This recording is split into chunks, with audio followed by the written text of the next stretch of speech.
All right. So we did that cross lapel choke from the mount. So I'm here, okay, and I pull out this lapel so I can get under this arm. He's pinching his arm to his chest because he doesn't want me to separate it from his body, and I get here. Now, I'm going to put my hand here on his elbow so he can't come around this way, right? And so I'm here. A lot of times when I do this little slide here, guys, I'm going to actually try to keep my elbow, I drop it down to my crotch, right? And then I slide up, okay? This is just so he has to really move really far out here. I've got time to respond to that. And once I get past here and I get my fist down to the mat, right, to make that post, now I'm going to take my hand and put it on his elbow. And the reason why I'm doing that is so that he can't back it out and come out here. I could block it with my body, that's perfectly fine.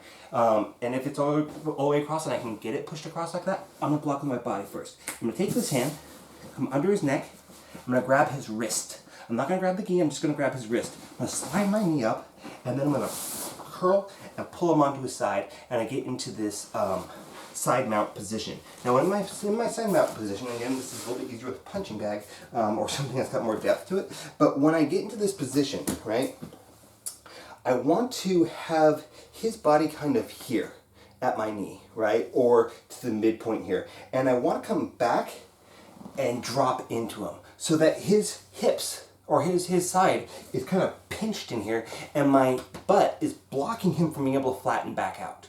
Okay, so part of the reason why I want to do this is that if he tries to escape, one of the ways that he's going to be able to create space is starts to move his legs back. So he's going to be here and try and go this way, right? Because there's nothing back here blocking him. So I need to put something back here to block him, right? So I'm here, I get him in a position, I come back, and I put my junk into his back, right? From here, I see this two different ways. You see that right now, my back leg is going straight back, right? This helps me have a little bit of a post here, so if he really tries to roll back into me, he's not gonna flatten me back out, whereas if I'm here, he can start to flatten me back out.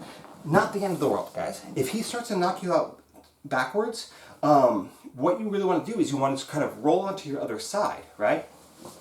So, an example of that is I get here, right, and drop my hips back down and into him, and he starts to really kind of push and try to go back. So I'm going to lift this elbow up really high, and I'm going to come around here, and I put this foot in, right? And now I've got that back mount. I could go here, right? So my foot is perpendicular to the ground, and I put this foot on the hip, and that foot just kind of stays up there, right? If I have both here, he could start to use his feet or use his free hand to push us down to the mat, and then he can just hop over my leg. So by having this as a little seatbelt that goes all across, he can do that. Now from here, he's going to be trying to bridge up, flatten his shoulders to the mat, right? So I've got this underhook here, and in this case, he could flatten himself down to the mat. So I want to put my head under his head so that he can't flatten out. Now, if I had this, right? So I've got the underhook on this side, and I've got my arm over his shoulder down here, then my shoulder is blocking him from being able to flatten out his hips. Okay? Now, I've gone completely off topic here, but basically, if he tries to flatten out hard from that side mount position, just roll him all the way over and take his back. Okay? So, the problem with being in that side mount position, right, is that if you try to escape by rolling flat on your back, you get your back taken. If you try to go belly down onto the mat, you get your back taken and you're pinned down like this on the mat. And you're like, I can't get up. And it becomes really easy to submit you. Okay? So, pass. Elbows down onto his chest, as close to my body as I can so he doesn't have a path for this coming in here. I pass his elbow across my body. I start to cast the line here. And you see that starts to turn him. I'm going to take my arm under his head, hook onto this arm. Now I take my foot, put my heel under his belly. So it's coming in right here, right?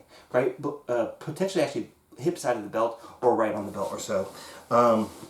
And I dig it down. My hips come down and forward and drive into him.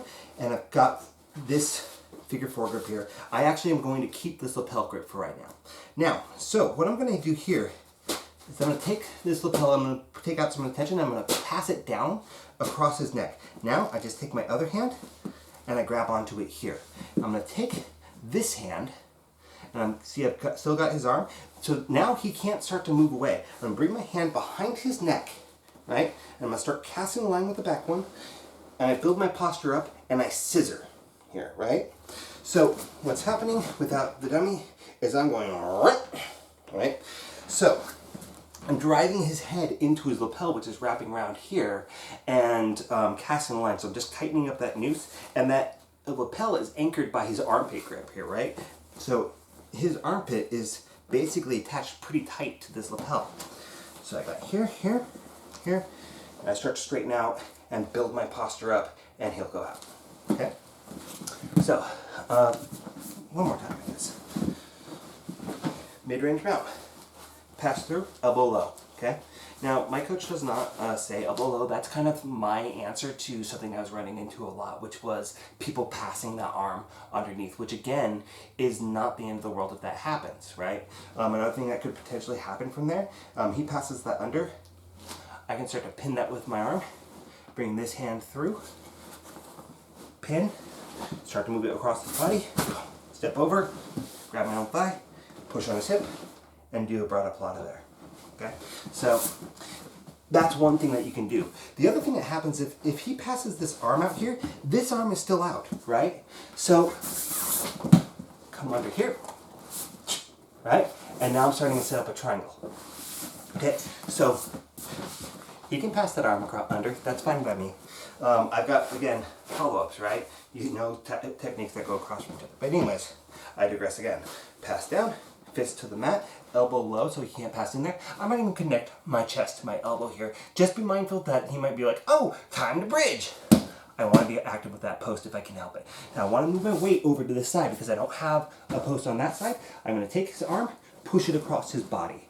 Right? And then I pin his arm with my body. I cast a line as I reach under his head, and I grab his wrist.